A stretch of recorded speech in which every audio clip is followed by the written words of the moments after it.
취업한 지 딱 한 달째 되던 날이었어요. 점심시간에 동료 3명과 함께 회사 근처 카페로 향했죠. 육아에 치여 살다가 겨우 얻은 직장이었습니다.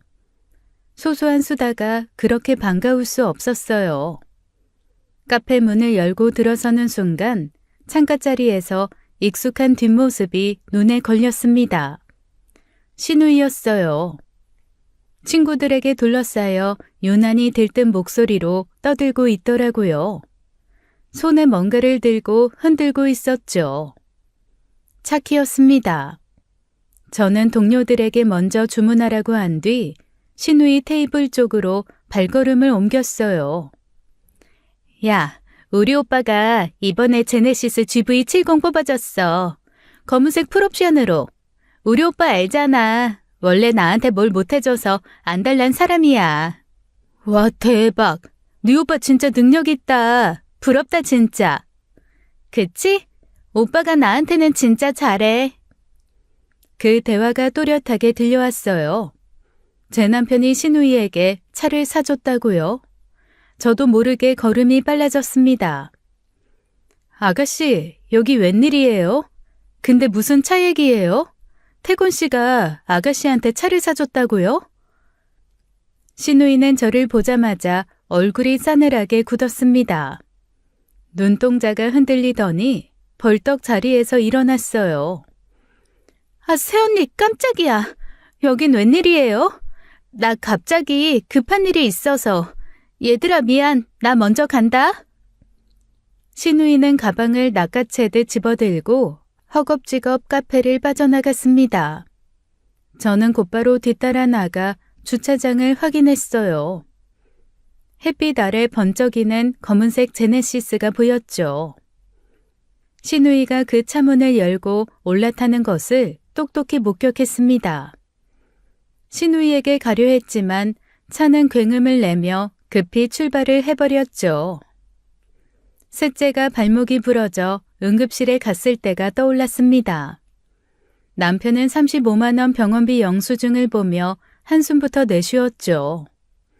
그런 사람이 신우이에게 6천만 원짜리 차를 선물했다고요? 그제야 깨달았습니다. 남편이 입버릇처럼 말하던 아이들을 위한 절약은 전부 거짓말이었다는 것을요. 저는 27에 소개팅으로 남편을 처음 만났어요. 당시 남편은 중견건설회사 대리로 연봉 5천만 원 정도를 받고 있었죠. 첫인상은 그저 평범했습니다. 그런데 만나면 만날수록 독특한 구석이 보이더라고요. 월급의 70%를 저축하는 사람이었어요. 데이트 비용도 철저하게 관리했죠. 커피 한 잔도 쿠폰 있는 곳으로만 가더라고요. 밥을 먹어도 런치 특선만 고집했습니다. 영화는 꼭 조조 할인으로만 봤어요. 처음엔 솔직히 좀 답답했습니다. 그런데 어느 날 남편이 이런 말을 하더라고요. 나 돈 쓰는 거 되게 아까워해. 근데 이게 다 이유가 있어. 나중에 내 가정 꾸리면 애들한테 부족함 없이 해주고 싶거든. 그러려면 지금부터 모아야지. 그 말에 마음이 흔들렸어요. 그때는 그 말이 그렇게 멋있게 들렸거든요. 요즘 세상에 미래를 이렇게 계획하는 남자가 어디 있나 싶었죠. 제 주변 친구들 남자친구는 하나같이 돈을 물쓰듯 했거든요. 월급 받으면 명품백 사주고 해외여행 끊고 정작 통장엔 남는 게 없었습니다. 3년을 만나는 동안 남편은 단 한 번도 과소비를 한 적이 없었어요. 30이 되었을 때 그 사람 통장에는 1억 2천만 원이 들어있었죠. 저는 그 성실함에 반해 결혼을 결심했습니다. 결혼 비용은 양가에서 절반씩 부담했어요.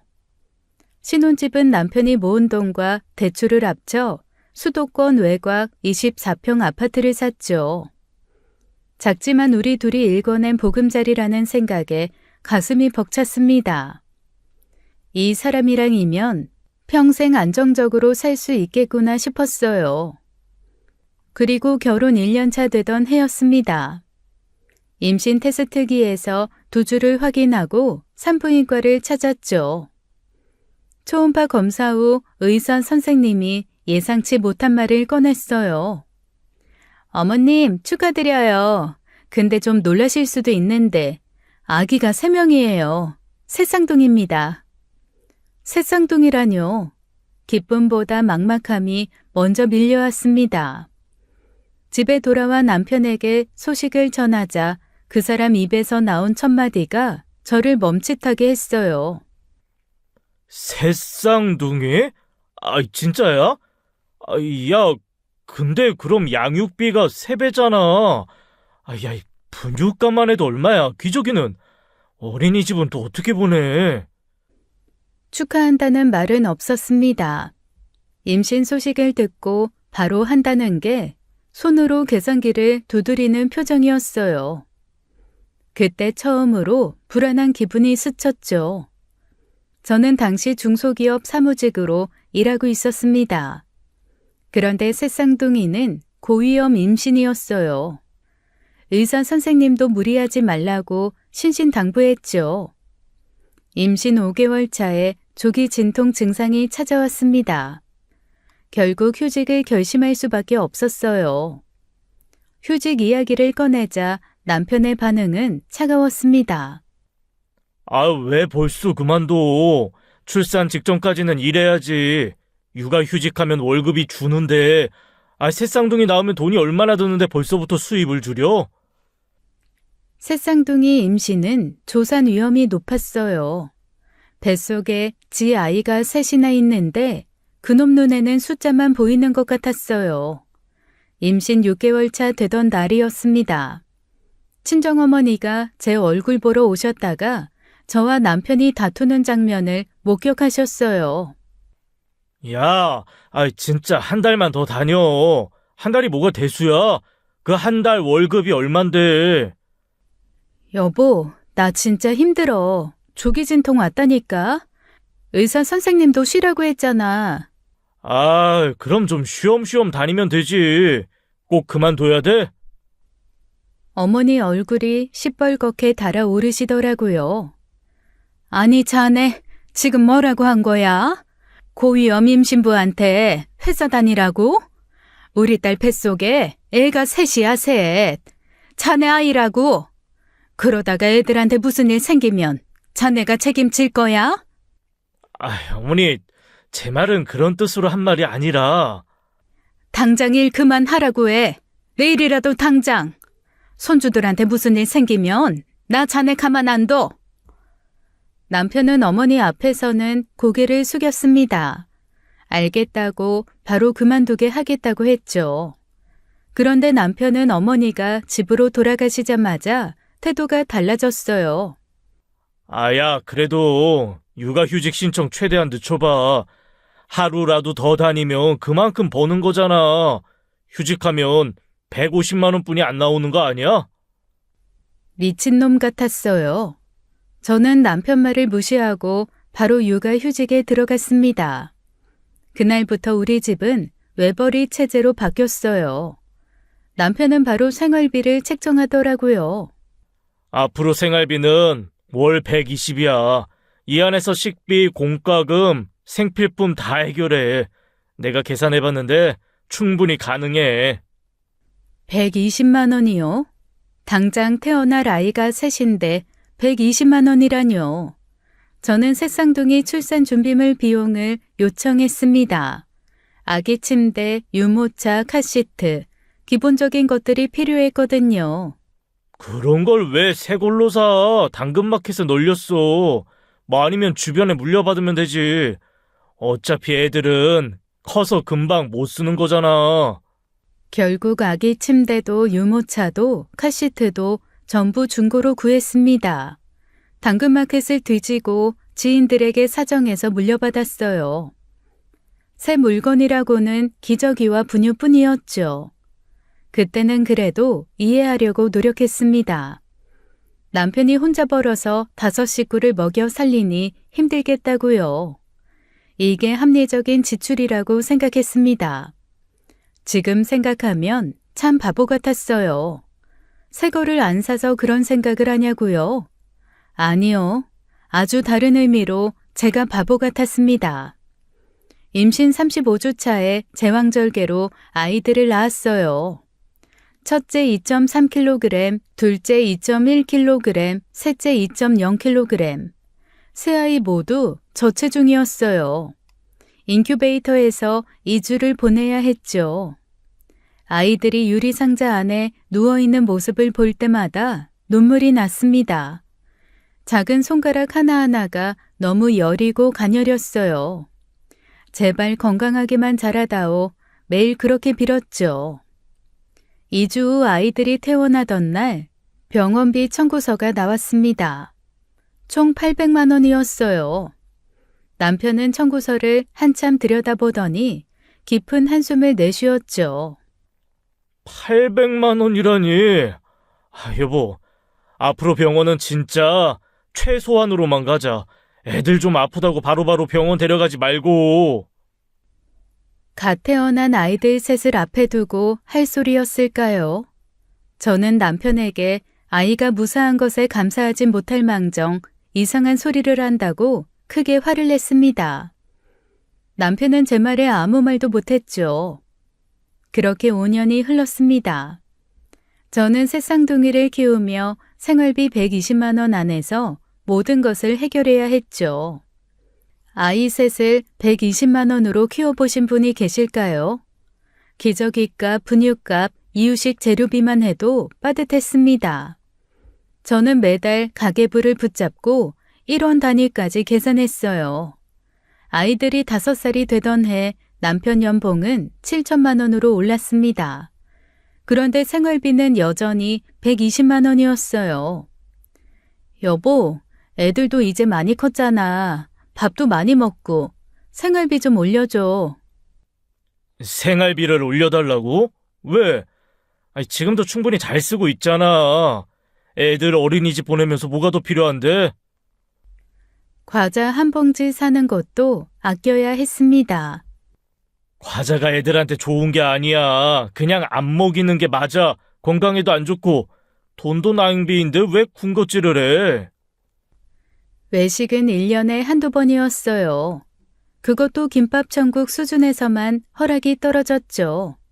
아이들 옷은 전부 지인이나 이웃에게 물려받은 것들이었습니다. 5년 동안 새 옷을 사준 적이 손에 꼽았어요. 그나마 새 옷이라고는 명절에 친정에서 선물 받은 것들 뿐이었죠. 책과 장난감도 마찬가지였습니다. 전부 중고거나 물려받은 것들이었어요. 책이 뭐가 중요해? 도서관 가면 공짜로 빌릴 수 있어. 어차피 책은 아이들 크면 읽지도 않아. 장난감도 마찬가지야. 며칠 가지고 놀다 질리는 거잖아. 사실 틀린 말은 아니었습니다. 그래서 힘들어도 남편이 하자는 대로 따르긴 했어요. 아이들도 불평 한마디 하지 않았습니다. 엄마 아빠가 힘든 걸 알았던 걸까요? 마트에 가면 과자 코너를 지나며 눈으로만 바라봤어요. 손을 뻗지 않았습니다. 사달라고 조르지도 않았죠. 그냥 힐끗 보고는 고개를 돌렸어요. 그 모습을 볼 때마다 제 심장이 쪼그라드는 것 같았습니다. 5살짜리가 무슨 눈치를 이렇게까지 봐야 하나요? 아이들에게 미안해서 견딜 수가 없었어요. 그러던 어느 해 가을이었습니다. 어린이집에서 셋째가 울면서 집에 돌아왔어요. 얼굴이 벌겋게 부어 있었죠. 시훈아, 왜 울어? 무슨 일 있었어? 셋째는 대답도 못하고 제품에 안겨 엉엉 울기만 했습니다. 그날 셋째가 입고 간 옷은 형들이 입다 물려준 것이었어요. 목 부분이 늘어나고 무릎에는 기운 자국이 있었죠. 저는 그게 부끄러운 줄도 몰랐습니다. 깨끗하게 빨아서 보냈으니까요. 한참을 달래고 나서야 셋째가 입을 열었어요. 엄마, 나 거지야? 뭐? 무슨 소리야? 시훈아, 누가 그런 말 했어? 친구가 그랬어. 너 거지야? 왜 맨날 이상한 옷만 입냐고. 다른 애들도 다 웃었어. 그 말을 듣는 순간 눈앞이 흐려졌습니다. 5살짜리가 친구들 앞에서 얼마나 창피했을까요? 그날따라 친정어머니가 손주들 보러 와 계셨어요. 어머니는 셋째를 무릎에 앉히고 자초지종을 들으셨죠.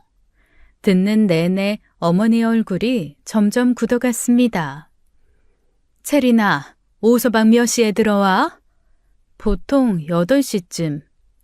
그래, 기다려야겠다.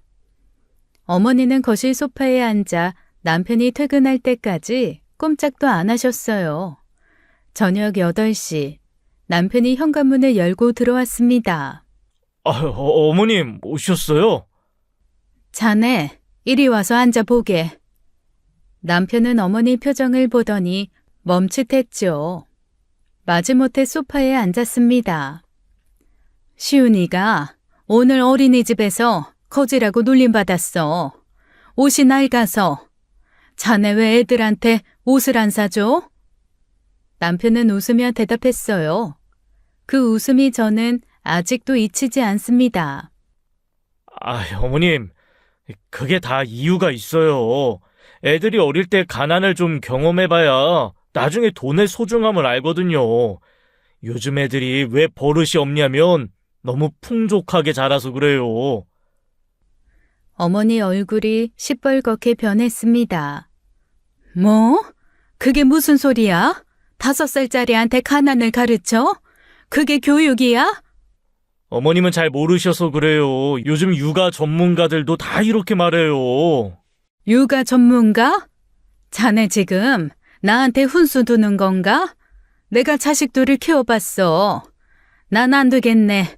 손주가 거짓소리 들으면서 자라는 꼴을 내가 어떻게 봐? 남편은 더 이상 대꾸하지 않고 방으로 들어가 버렸습니다.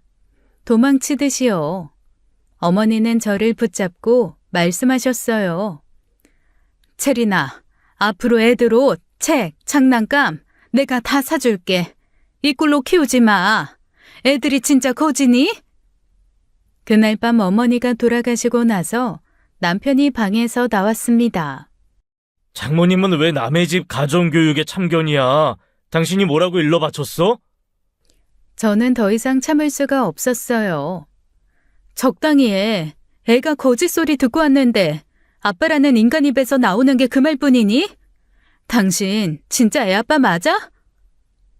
친정어머니가 도와주겠다고 하셨지만 저는 제 손으로 해결하고 싶었습니다. 30이 넘어서 부모님께 손 벌리는 게 싫었거든요.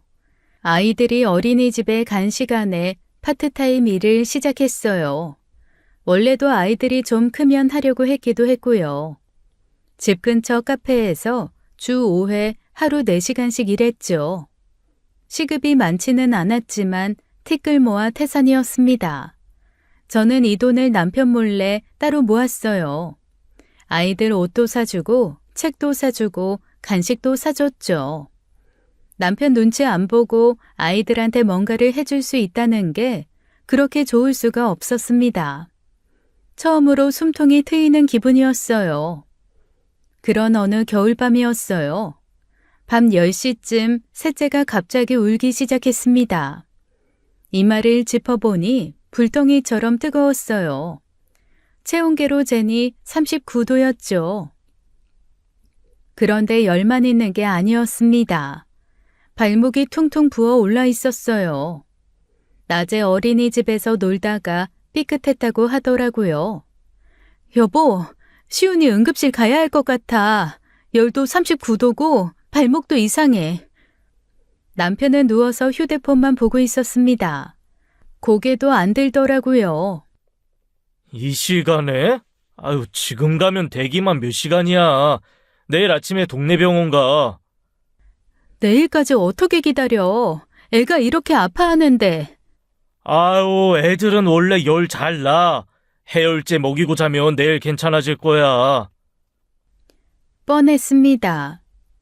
응급실 비용이 아까워서 저러는 거였죠. 셋째가 발목을 잡고 계속 울었습니다. 아파, 아파, 엄마 아파. 그 말만 반복했어요. 5살짜리가 고통에 몸을 비틀고 있는데 남편은 휴대폰 게임을 하고 있었습니다. 여보, 지금 당장 가야 돼. 시훈이 발목 좀 봐. 야, 응급실비가 얼마나 비싼지 알아? 괜히 갔다가 별거 아니면 돈만 날리는 거야. 좀 참아봐. 그 순간 제 안에서 뭔가가 끊어졌습니다. 저도 모르게 손이 올라갔어요. 남편 뒤통수를 있는 힘껏 내리쳤죠. 야, 이씨, 미쳤어? 미친 건 너지, 이 인간아. 애가 아프다는데 돈 타령이야? 저는 셋째를 안고 집을 나왔습니다. 한겨울 밤바람이 매서웠지만 그런 건 느껴지지도 않았어요. 택시를 잡아 타고 대학병원 응급실로 향했죠. 셋째는 제품에서 계속 훌쩍거렸습니다. 시훈아, 조금만 참아. 엄마가 금방 낫게 해줄게. 엑스레이 촬영 결과가 나왔습니다. 발목 골절이었어요. 의사 선생님이 말씀하셨죠. 하루만 더 늦었으면 수술해야 했을 수도 있어요. 잘 오셨습니다. 그 말을 듣는 순간 다리에 힘이 풀렸습니다. 응급실비와 기부스 비용으로 총 35만 원이 나왔어요. 다음 날 남편이 병원비 영수증을 받습니다. 한참을 들여다보더니 깊은 한숨을 내쉬었죠. 사과는 없었어요. 어제 자기가 뭐라고 했는지 기억도 못하는 것 같았습니다. 한숨 쉬지 마. 바로 병원 안 갔으면 큰일 날 뻔했어. 너는 자식 병원비가 아깝니? 돈이 그렇게 아까우면 당신 죽었을 때 그냥 아무 길가에 묻어서 장례비도 아껴줄 테니까 그만 아까워해. 그리고 애 앞에서 한 번만 더 한숨 쉬면 진짜 패버린다. 남편은 아무 말 없이 방으로 들어가 버렸습니다. 35만 원이요. 지 자식 발목이 부러졌는데 35만 원이 아까운 사람이었어요. 그때는 이 사람이 그냥 유별나게 아끼는 사람인 줄 알았습니다. 적은 봉급의 외벌이로 아이 셋을 키워야 했으니 이러는 거라 생각했죠. 저는 진짜 이유는 한참 뒤에야 알게 됐습니다. 다음해 여름이었습니다. 여동생이 가족 합동 여름 휴가를 제안했어요. 언니, 이번 여름에 다 같이 오키나와 가자. 엄마 아빠도 모시고 우리 가족들끼리 애들도 바다 보여주고. 여동생 가족, 친정 부모님, 저희 가족까지 총 10명이었죠. 5박 6일 일정으로 계획을 세웠습니다. 남편은 처음에 난색을 표했어요. 해외여행? 아유, 비행기 값만 얼마야. 거기다 숙소, 밥값까지. 동남아도 아니고 오키나와는 비싸. 아유, 나는 좀 힘들 것 같아. 당신이 애들하고 다녀와. 솔직히 예상했던 반응이었습니다. 이 사람이 해외여행을 갈 리가 없었죠. 자기가 빠지고 저와 애들만 보내면 여행 경비를 자기 대신 저희 친정에서 부담해 줄 거라는 쥐새끼 같은 계산이었어요. 그런데 아버지가 한마디 하셨어요. 내가 항공권이랑 숙소, 주요 경비 다 낼 테니까 걱정 말고 같이 가자. 온 가족이 다 같이 가야 의미가 있지. 그 말이 떨어지자마자 남편 태도가 180도 바뀌었습니다. 아버님, 그렇게 말씀하시면 당연히 가야죠. 감사합니다. 애들도 좋아하겠네요. 남의 돈이라면 기꺼이 따라오는 거였어요. 그 모습을 보는데 정이 뚝 떨어지더라고요. 돈 내라고 하면 안 간다더니 공짜라니까 바로 간다는 거잖아요. 저는 그 순간 남편 얼굴을 제대로 노려보았습니다. 남편 놈은 딴청을 피우며 제 시선을 피하더군요. 오키나와에 도착한 첫날 저녁이었어요. 가족들이 해변 근처 식당에서 저녁을 먹게 됐죠. 다들 메뉴판을 보며 이것저것 시켰습니다. 그런데 남편은 메뉴판 맨 아래쪽만 뚫어지게 보고 있었어요. 나는 이거 미니 우동 하나. 메뉴판에서 가장 싼 거였죠. 여동생이 저를 슬쩍 쳐다봤어요. 저는 못 본 척 했습니다. 둘째 날은 수족관에 갔어요. 입장료를 결제할 때였죠. 제부가 지갑을 꺼내려는데 남편이 슬쩍 뒤로 빠지는 거예요. 화장실 간다며 사라져버렸습니다. 결국 제부가 10명 입장료를 전부 계산했죠. 남편은 계산이 끝나고 나서야 요요히 나타났어요.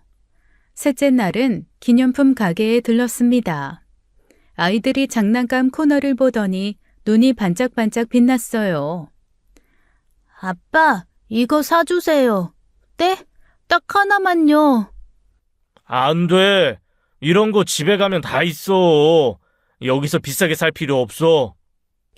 시준이가 고개를 푹 숙였어요. 시연이랑 시윤이도 눈치를 보며 아무 말도 못했죠. 그 모습을 본 제부가 다가왔습니다. 시준아, 이모부가 사줄게. 너희 셋 다 골라봐.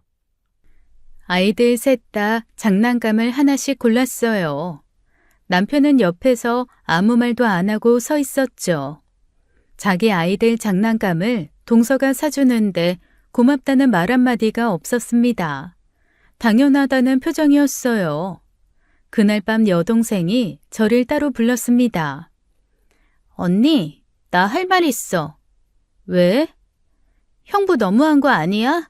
여행 내내 돈 한 푼도 안 쓰잖아. 수족관에서 화장실 간다고 도망간 거 다 봤어. 창피해서 내가 다 민망했어.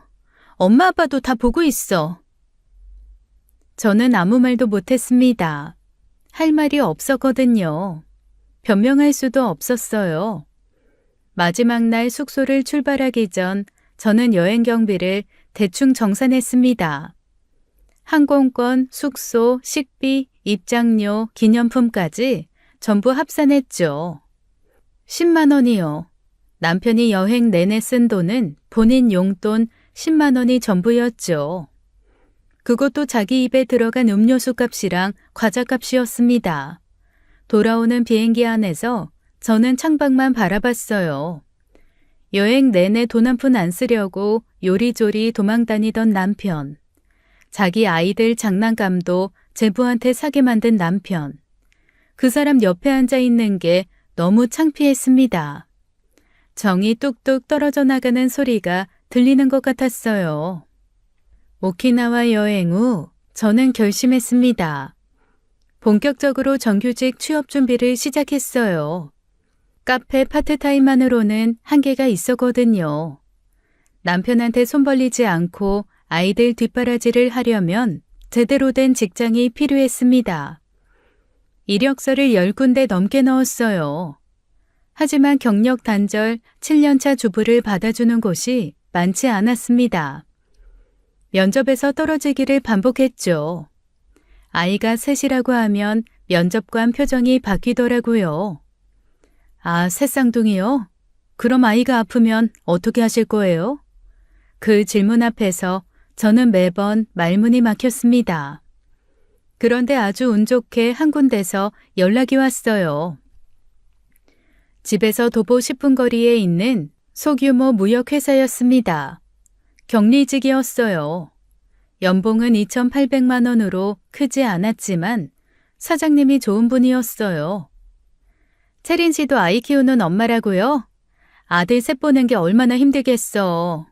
나도 애 둘 키우면서 일했어요. 얼마나 힘든지 다 알아요.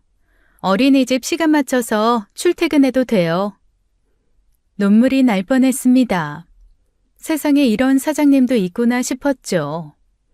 드디어 제 이름으로 된 월급이 들어오는구나 가슴이 벅찼어요. 취업한 지 딱 한 달째 되던 날이었습니다. 점심시간에 동료들과 회사 근처 카페에 갔다가 신우이를 목격했어요. 창가에서 친구들한테 차키를 흔들며 자랑하고 있었죠. 오빠한테 제네시스 GV70 받았다고요. 제가 다가가자 신우이는 도망치듯 카페를 빠져나갔습니다. 주차장에서 검은색 제네시스에 올라타는 것을 똑똑히 봤어요. 번쩍번쩍 빛나는 새 차였습니다. 저는 바로 남편에게 전화했어요. 여보, 나야. 아가씨 차 바꿨어? 어? 왜? 왜긴 뭐가 왜야. 방금 카페에서 아가씨 봤어. 친구들한테 오빠한테 제네시스 받았다고 자랑하던데 그거 당신이 사준 거야? 그거. 민정이 차가 10년 넘었잖아. 애들 학원 태워다 주려면 차가 있어야 되는데 너무 낡아서 바꿔줬어. 와, 정말 미친 새끼인 줄 알았어요. 진짜 미친놈이라고 쌍욕이 올라왔습니다. 그동안 돈 아낀다고 남편은 아이들에게 치킨 한 번 사준 적이 없어요. 있네요. 시장에서 파는 6,000원짜리 옛날 통닭 한 마리요. 그러면서 태연하게 말하더라고요. 마치 당연한 일인 것처럼요. 제가 모르는 사이에 6천만 원짜리 차를 동생한테 사줬으면서 아무렇지도 않은 거예요. 뭐? 6천만 원짜리 차를 사줬다고? 당신 지금 장난해? 우리 애들 치킨 한 마리도 안 사주면서 동생한테 6천만 원을 써? 야, 지금 나 일하는 중이야. 나중에 얘기하자. 뚜. 일방적으로 전화를 끊어버렸습니다. 저는 전화기를 쥔 채 멍하니 서 있었어요. 머릿속에서 계산기를 두드렸습니다. 남편 연봉이 7천만 원이었어요. 거기서 세금 떼고 대출 갚고 생활비 주고 나면 남는 게 얼마나 된다고요. 아무리 계산해도 6천만 원이 안 나왔습니다. 그 돈이 대체 어디서 났을까요? 남편에게 제가 모르는 돈이 있다는 결론이 0.1초 만에 나왔습니다. 멍멍이 새끼라고 그 자리에 서서 크게 소리를 질렀어요. 지나가는 사람들이 저를 쳐다봤죠. 저는 바로 사장님에게 상황을 설명하고는 오후 반차를 냈습니다. 사장님도 어이없어 하시며 감정을 앞세워 남편을 그냥 조지지 말고 일단 증거부터 잘 찾아보라고 조언을 해주셨죠. 집으로 돌아오는 내내 머릿속이 복잡했어요. 6천만 원짜리 차를 어떻게 사줬을까? 분명히 뭔가 있다는 확신이 들었죠. 집에 도착하자마자 남편 방으로 향했습니다. 저는 아들 셋과 안방에서 같이 자고 있었어요. 남편은 출산 직후부터 작은 방에서 혼자 자고 있었죠. 아이들 울음소리에 잠을 못 자겠다는 이유였습니다. 그때부터 벌써 6년째 따로 자고 있었어요. 저는 남편 방 책상 서랍부터 뒤지기 시작했습니다. 옷장도 열어보고 책꽂이 사이사이도 확인했어요. 뭐라도 나와라 그런 심정이었죠. 책상 서랍 맨 아래 칸을 열었을 때였습니다. 서류 봉투 하나가 눈에 들어왔어요. 봉투를 열어보니 안에 대출 약정서가 들어있었습니다. 대출 금액 1억 원, 대출 이자 6개월 전, 대출 기간 5년. 1억이요? 저한테 한마디 상의도 없이 1억을 대출받은 거예요. 손이 떨렸습니다. 저는 바로 휴대폰을 꺼내 대출 약정서를 촬영해뒀어요. 증거는 남겨둬야 했으니까요. 저녁 8시에 남편이 퇴근했습니다. 저는 현관에서 남편을 기다리고 있었어요. 남편이 신발을 벗자마자 대출 약정서를 들이밀었죠. 이게 뭐야? 남편은 서류를 보더니 얼굴이 굳었습니다. 이걸 왜 네가 갖고 있어? 내 방 뒤졌어? 그게 중요해? 1억을 대출받았으면서 나한테 말도 안 했어? 그건 민정이가 카페 창업한다고 해서 빌려준 거야. 걔 신용도로는 3천뿐이 안 나온다고 해서 동생이 사업 시작하는데 오빠가 도와줘야지. 카페 창업이요? 6천만 원짜리 차에 1억 대출까지. 오늘 하루 만에 알아낸 신우이한테 들어간 돈이 1억 6천만 원이었습니다. 뭐? 배우자 동의도 없이 1억을 빌려줬다고? 당신 미쳤어? 야, 내 동생이야. 남도 아니고. 오빠가 동생한테 그 정도도 못해줘? 가족인데? 니네 친정도 나이 들면 나한테 손 벌릴 거잖아. 뭐? 정신병자 새끼 아니야? 대체 이건 뭔 가정인가요? 지금까지 금전적으로 지원을 해줬으면 해줬지 남편한테 하나 받은 거 없는 친정이었습니다. 여행 경비 다 내주시고 손주들 옷이랑 장난감 사주시고 보험까지 들어주셨죠. 기가 막혀서 말이 안 나왔습니다. 그런데 나중에 손 벌릴 거라고 가정을 하며 지가 시누이 돈 빌려준 걸 합리화하고 있었어요. 이게 정신병이 아니면 뭐가 정신병인가요? 미친놈아. 시아버지 병원비 200만 원 부족했을 때 누가 보탰는데, 어? 이번 여름 휴가 비용도 누가 냈어, 어? 그 잘난 주둥이로 떠들어 보라고! 남편은 대답 대신 짜증을 내며 집을 나가버렸습니다. 쾅하고 현관문이 닫혔어요. 저는 바로 시누이에게 전화했습니다. 신호음만 울리고 받지 않더라고요. 카카오톡으로 메시지를 보냈어요. 아가씨, 1억 당장 갚아요. 나 이거 동의한 적 없어요. 차값도 당장 갚고요. 읽기만 하고 답장이 없었습니다. 전화를 다시 걸어도 안 받았어요. 완전히 연락을 피하는 거였죠. 그 순간 확신했습니다. 이놈들이 저를 호구로 보고 있다고요. 이대로 당하고만 있을 수는 없었어요. 1억 대출을 발견한 그날 밤 저는 이혼을 결심했습니다. 더 이상 이 사람과는 못 살겠다고요. 그런데 한 가지 걸리는 게 있었어요. 남편이 시누이한테만 돈을 줬을까요? 시댁 부모님한테도 뭔가 빌려줬을 수 있었습니다. 아니, 시누이에게 준 돈이 더 있을 수도 있겠죠. 제가 모르는 돈이 더 있을 거라는 생각이 들었어요. 그리고 계산이 안 맞았습니다. 남편 연봉이 7천만 원이었어요. 아무리 생각해도 숫자가 안 맞았습니다. 분명히 재산을 숨기고 있는 거였어요.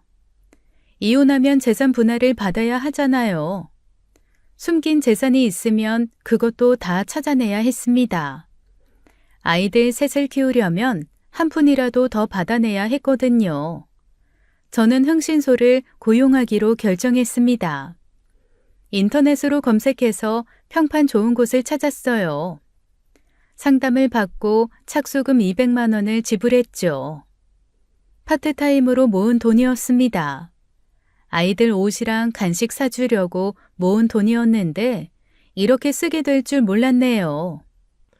남편분 재산 조사요? 뭐 알겠습니다. 회사 관계, 금융 거래 내역, 부동산 명의 다 확인해 드릴게요. 2주 정도 시간 주세요. 겸사겸사 사생활도 모두 파악해 드리겠습니다. 2주를 기다렸습니다. 그 2주가 얼마나 길었는지 몰라요. 남편 얼굴을 보면서 아무렇지 않은 척하는 게 제일 힘들었죠. 밥상에 마주 앉아서 밥을 먹는데 구역질이 났습니다. 그래도 꾹 참았어요. 아직은 들킬 때가 아니었으니까요. 2주 후 흥신소에서 연락이 왔습니다. 중간 보고서를 보내왔어요. 남편 재산 관련 내용이었죠. 그런데 예상치 못한 정보가 함께 들어있었습니다. 조사 중에 남편분이랑 여동생분이 자주 만나시더라고요. 접점이 많아서 함께 조사했는데 이런 게 나왔습니다. 보고서에 사진이 첨부되어 있었어요. 시누이였습니다. 심해부가 아닌 다른 남자와 함께 호텔에 들어가는 사진이었죠. 나오는 사진도 있었어요. 같은 호텔, 같은 남자, 한두 번이 아니었습니다. 사진 속 남자는 30대로 보였어요. 시누이가 바람을 피우고 있었던 거예요. 기가 막혔습니다. 오빠한테 1억 6천만 원 뜯어내면서 외도까지요? 남편한테 받은 돈으로 저 남자랑 호텔을 다녔구나 싶었어요. 어이가 없어서 웃음이 나왔습니다. 이건 뭔 경우인가 싶었어요. 그런데 웃다가 문득 이런 생각이 들었습니다. 이거 써먹을 수 있겠다고요. 신우이는 이 사진을 심해부한테 보여주는 걸 원하지는 않겠죠. 이걸로 신우이 입을 열게 할 수 있었습니다. 남편이 뭘 숨기고 있는지 신우이는 분명 알고 있을 거예요. 그리고 이제 신우이는 말할 수밖에 없게 됐죠. 저는 신우이에게 전화를 걸었습니다. 신호음만 울리고 받지 않더라고요. 한 번, 두 번, 세 번. 자동차 사건 이후 신우이는 제 연락을 받지 않았어요. 저는 문자를 보냈습니다. 아가씨, 할 얘기 있으니까 만나요. 안 만나주면 심해부 만나서 아가씨 비밀 얘기할 거야. 보내고 1분도 안 돼서 전화가 왔어요. 새언니, 무슨 얘기요? 갑자기 내 남편한테 무슨 비밀을 말해요? 왜? 찔려? 만나서 얘기하자. 전화로 할 얘기 아니야. 아니, 무슨 비밀인데 그래요? 궁금하면 내가 심해부한테 전해줄게. 심해부한테 물어볼래? 내가 무슨 말 했는지? 됐어요. 알았어요. 만나요, 만나. 어디로 갈까요? 사람 참 단순하더라고요. 심해부 이름 석자에 바로 꼬리를 내렸어요. 찔리는 게 있으니까 저렇게 급하게 나오는 거였죠.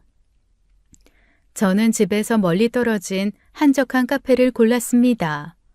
아는 사람 만날 일 없는 곳이었죠. 신우이가 도착했을 때 저는 이미 자리에 앉아 있었어요. 신우이 얼굴이 잔뜩 굳어 있었습니다.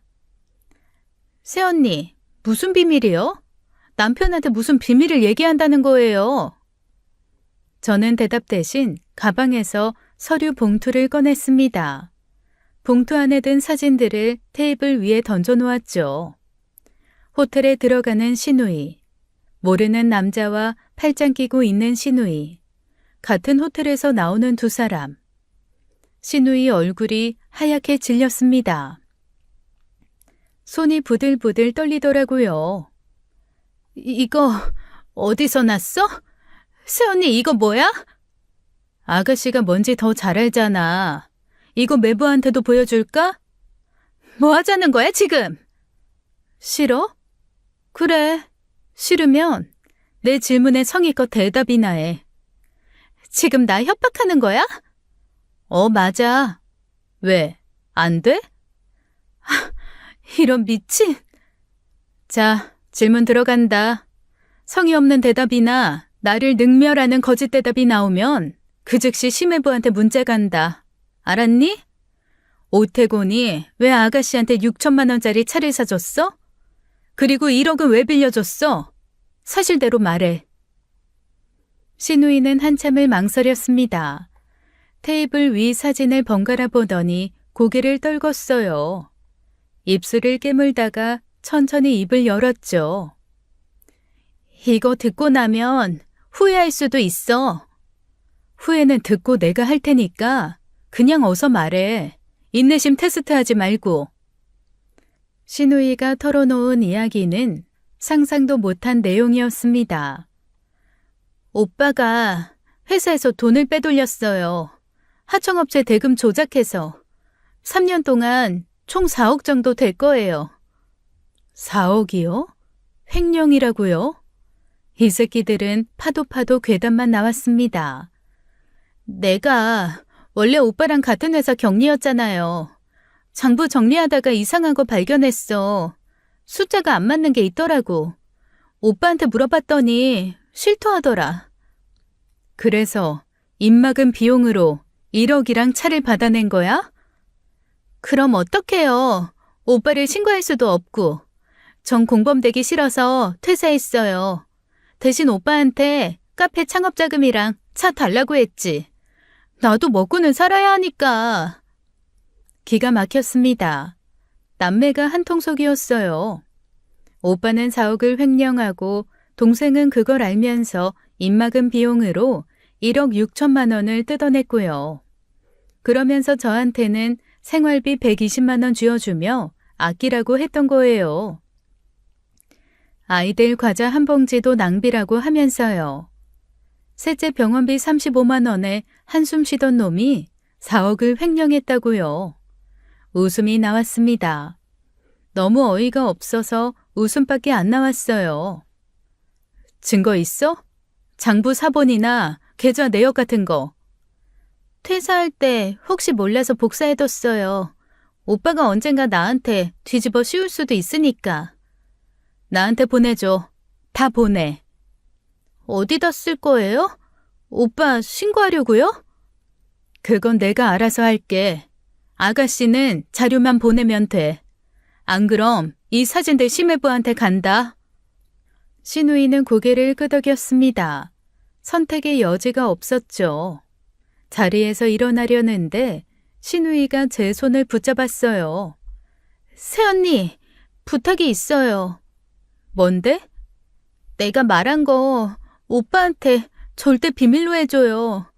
내가 말했다는 거 알면 나 진짜 죽어. 오빠가 어떤 사람인지 새언니도 알잖아요. 알았어. 그리고 그 사진, 그것도 남편한테 절대 보내지 마요. 제발, 나 이혼하면 진짜 끝이야. 간곡하게 매달리더라고요. 저는 고개를 끄덕였습니다. 알겠다고, 비밀 지켜주겠다고요. 신우이와 헤어지고 집으로 돌아왔습니다. 다음날 카카오톡으로 파일이 도착했어요. 장부 사본, 계좌 이체 내역, 남편과 신우이가 주고받은 문자 캡처까지. 신우이가 약속한 대로 다 보내줬죠. 증거가 확실했습니다. 저는 받은 자료를 전부 USB에 백업했어요. 클라우드에도 따로 저장해뒀죠. 이 새끼가 어떻게든 증거를 없애려 할 테니까요. 그 다음 할 일은 변호사를 찾는 거였습니다. 인터넷으로 이혼 전문 변호사를 검색했어요. 후기 좋은 곳으로 골라서 상담 예약을 잡았죠. 변호사 사무실에서 저는 모든 걸 털어놓았습니다. 오태곤의 횡령 사실, 숨긴 재산, 신우이한테 빠져나간 돈까지요. 자료 확인해봤는데 횡령 증거가 확실하네요. 이걸 회사에 제보하시면 남편분은 형사처벌받게 됩니다. 이혼 소송에서도 아주 유리하게 작용될 거예요.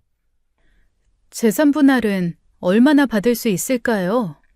숨긴 재산까지 다 찾아내면 상당히 받을 수 있어요. 다만 한 가지 주의하실 게 있습니다. 횡령금 변상 명령이 내려지면 남편분 재산이 줄어들어요. 타이밍 잘 잡으셔야 합니다. 그럼 어떻게 하는 게 좋을까요? 먼저 회사에 익명 제보를 하세요. 남편분이 흔들리면 틈을 타서 이혼을 선언하시는 겁니다.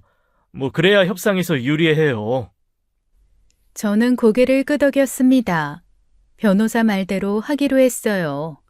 착수금을 지불하고 정식으로 이혼 소송 준비를 시작했죠.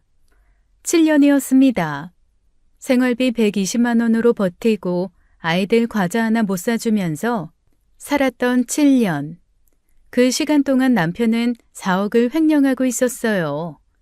이제 그 대가를 치를 차례였습니다. 남편 회사 감사팀 이메일 주소를 알아냈습니다. 인터넷에 검색하니까 바로 나오더라고요. 저는 신우이에게 받은 횡령 증거 자료를 모두 첨부해서 익명으로 메일을 보냈어요. 귀사 직원 오태곤이 3년간 하청업체 대금을 조작하여 횡령한 증거입니다. 확인 부탁드립니다. 보내기 버튼을 누르는 손이 떨리지 않았습니다. 오히려 시원했어요. 7년 동안 참았던 게 한꺼번에 터져 나오는 기분이었죠. 신고를 하고 나서 바로 친정어머니께 전화를 드렸습니다. 엄마, 나야. 애들 며칠만 맡아줄 수 있어? 갑자기 무슨 일이야? 무슨 일이 있어? 나중에 설명할게. 체리나, 무슨 일인지 말을 해야지. 엄마가 얼마나 걱정되는데. 엄마 제발, 나중에 다 얘기할게. 지금은 못해. 어머니는 더 묻지 않으셨어요. 제 목소리에서 뭔가 느끼셨나 봅니다. 오후에 아이들을 친정에 보냈어요. 시준이가 왜 외할머니 집에 가냐고 물었지만 저는 대답하지 않았습니다. 그냥 엄마가 할 일이 있어서 그런다고만 했죠. 아이들을 보내고 나서 저는 집에서 남편을 기다렸습니다. 거실 소파에 앉아서요. 불도 안 켜고 어둠 속에서 기다렸어요. 평소 퇴근 시간인 8시가 지나도 남편은 오지 않았습니다.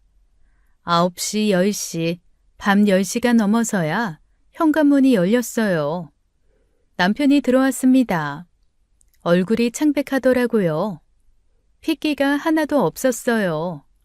남편은 저를 보지도 않고 거실 소파에 털썩 주저앉았습니다. 그리고 중얼거렸죠. 회사에서 감사가 들어왔어. 갑자기 누가 제보를 했나 봐.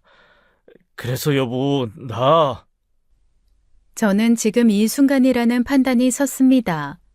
자리에서 일어나 남편 앞에 섰어요. 이혼하자. 남편이 고개를 들었어요. 눈이 휘둥그레졌죠. 뭐? 갑자기 무슨 소리야? 야, 나 지금 회사에서 큰일 났는데 이혼은 무슨 이혼이야? 내가 너희 먹여 살리려고 얼마나 고생했는데. 너 혼자 먹고 살려고 고생한 거지. 뭐? 넌 지금도 뭐 이상한 거 못 느끼냐? 무슨 소리야? 이 시간에 집에 애들이 없는데 아빠라는 새끼가 그걸 몰라? 걔게. 됐다. 그만하자.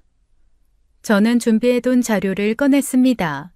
흥신소에서 받은 카드 내역서였어요. 남편이 횡령한 돈으로 고급 레스토랑, 골프장, 해외여행을 다닌 기록이었죠.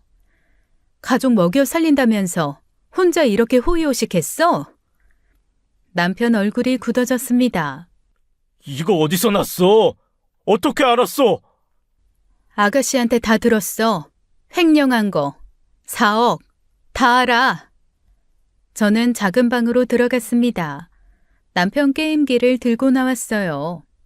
남편이 그렇게 아껴하던 게임기였어요. 아들들은 만지지도 못하게 하던 거였죠. 저는 그걸로 남편 머리통을 후려쳤습니다.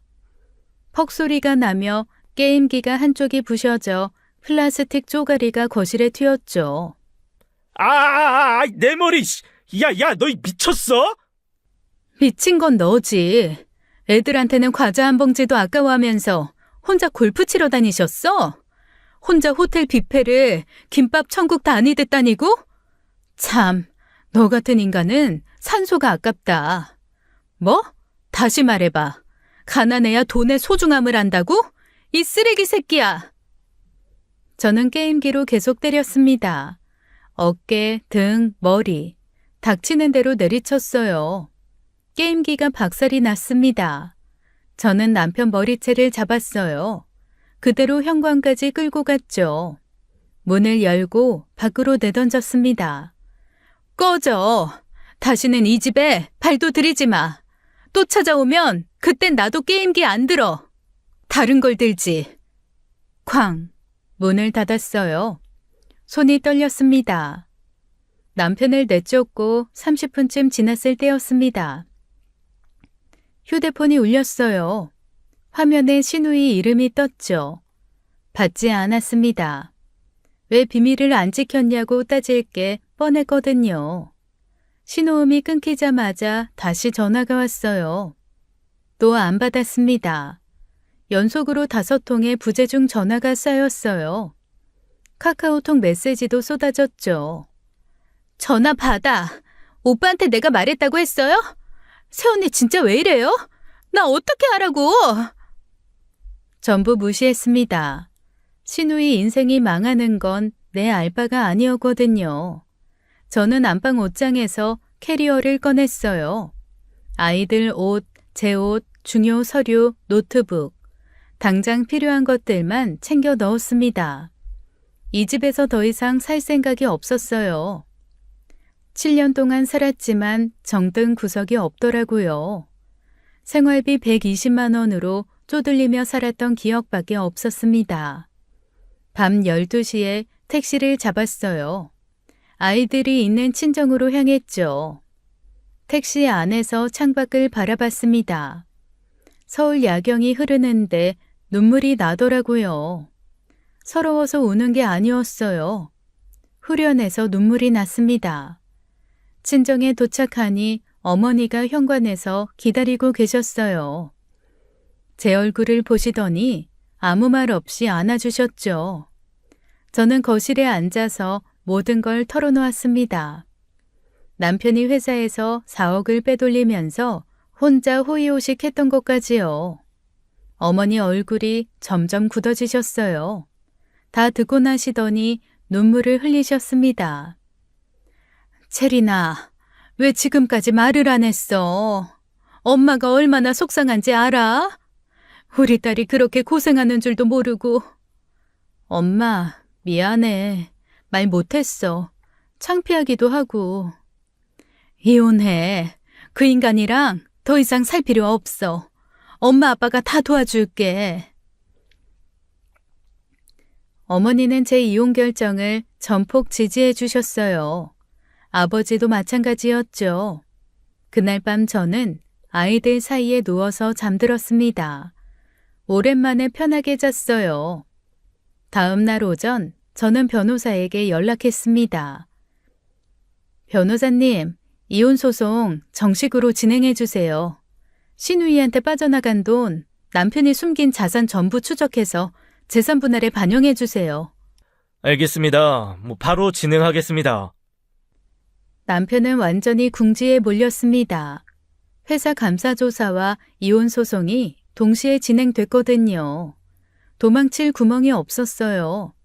이혼 소송이 시작되고 저는 심해부에게 연락을 했습니다. 심해부와는 명절 때 얼굴 보는 사이였죠. 개인적으로 연락한 적은 한 번도 없었습니다. 아주머님, 무슨 일이세요? 갑자기 연락 주시고. 매부, 드릴 말씀이 있어서요. 시간 되시면 잠깐 뵐 수 있을까요? 무슨 말씀인지. 일단 알겠습니다. 시간 내볼게요. 저는 강남에 있는 한적한 커피숍을 골랐어요. 심해부가 도착했을 때 저는 이미 자리에 앉아 있었습니다. 심해부 얼굴에 물음표가 가득하더라고요.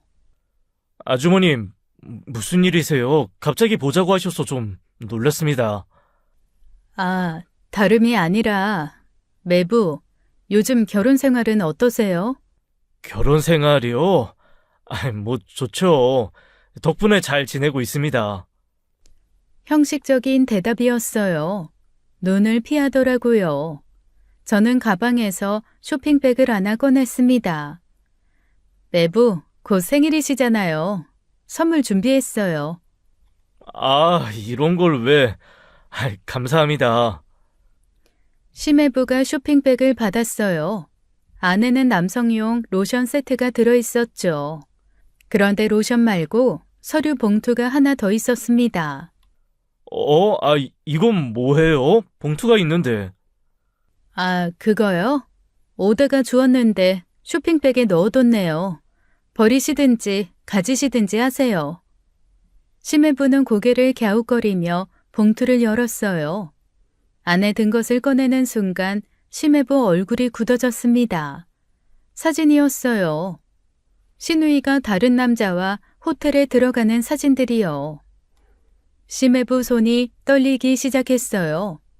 얼굴이 시뻘겋게 달아올랐습니다. 이게 뭡니까? 이게 대체 뭐냐고요? 제가 어떻게 알아요? 주운 거라니까요. 저는 신우이에게 비밀을 지켜주겠다고 약속했었죠. 그래서 직접 말하지는 않았습니다. 그냥 서류를 잃어버렸고 심해부가 주운 것뿐이에요. 약속을 어긴 건 아니었죠. 심해부가 테이블을 내리쳤습니다. 커피잔이 쏟아졌어요. 주변 사람들이 다 쳐다봤죠. 저는 자리에서 일어났습니다. 저는 이만 갈게요. 힘내세요, 매부. 커피숍을 나오면서 뒤를 돌아봤어요. 심해부가 사진을 부여잡고 부들부들 떨고 있었습니다. 신우이에게 곧 연락이 가겠죠. 이혼 소송은 6개월 만에 재승소로 끝났습니다. 재산분할로 아파트 지분과 남편 명의 적금 등 총 2억 8천만 원 상당을 받아냈어요. 위자료는 5천만 원이 추가로 인정됐죠. 양육비는 월 250만 원씩 지급하라는 판결이 났습니다. 남편 회사 감사 결과도 나왔어요. 횡령 총액 4억 2천만 원이 확정됐죠. 회사는 남편을 즉시 해고했습니다. 횡령금 전액 변상과 함께 형사고발 절차를 진행했어요. 남편은 업무상 횡령죄로 기소됐습니다. 1심에서 징역 2년 6개월 실형을 선고받았어요. 법정에서 남편이 고개를 떨구는 모습을 봤죠. 동정심은 1도 들지 않았습니다. 신우이도 무사하지 못했어요. 횡령 공범 및 은닉 혐의로 조사를 받았죠. 징역 1년, 집행유예 2년을 선고받았습니다. 카페는 문을 닫았고 그 번쩍이던 제네시스도 팔아야 했어요. 남편은 횡령금 변상 명령으로 4억 2천만 원을 갚아야 했습니다. 집과 차를 팔아도 부족했어요. 순식간에 빚더미에 앉았죠. 남편과 신우이는 서로를 탓하며 크게 다퉜습니다. 네가 입을 안 열었으면 이렇게 안 됐어. 다 네 때문이야. 뭐? 오빠가 횡령을 안 했으면 됐잖아. 나한테 왜 화풀이야? 결국 두 사람은 완전히 의절했어요. 피를 나눈 남매가 원수가 됐죠. 시부모님도 충격을 받으셨습니다. 아들과 딸이 공범이었다는 사실에 기가 막히셨어요. 시어머니가 신우이에게 전화해서 소리를 질렀다고 하더라고요. 너는 왜 오빠를 신고 안 하고 돈만 뜯었어?